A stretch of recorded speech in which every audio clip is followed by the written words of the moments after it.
अस्सलामुअलैकुम dear viewers.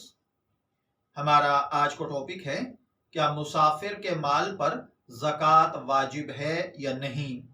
तो देखिए भाइयों और बहनों, याद रखिए मसारफ ज़कात के अंदर अल्लाह ताला ने 8 मसारफ बयान फरमाए हैं, जिनमें से एक इब्न सबील भी है, यानी मुसाफिर।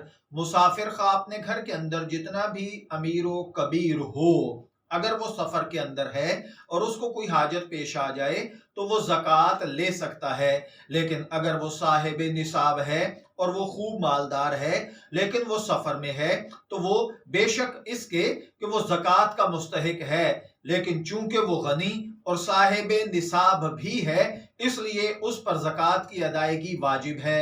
उसका सफर उसे मुस्तहिक ज़कात जरूर बनाता है, लेकिन उसका मालदार होना उस पर ज़कात को भी फर्ज कर देता है। अगर कोई शख्स सफर में है और वो ज़कात अदा करना चाहता है तो वो अपनी ज़कात अदा कर सकता है। मैं दुआ गो हूं कि अल्लाह ताला हमें इन बातों को समझकर इनके मुताबिक अमल करने की तौफीक अता फरमाए। शब्बीर अहमद को इजाजत दीजिए, फिर हाजिर होंगे किसी नए टॉपिक के साथ। तब तक के लिए अल्लाह हाफिज।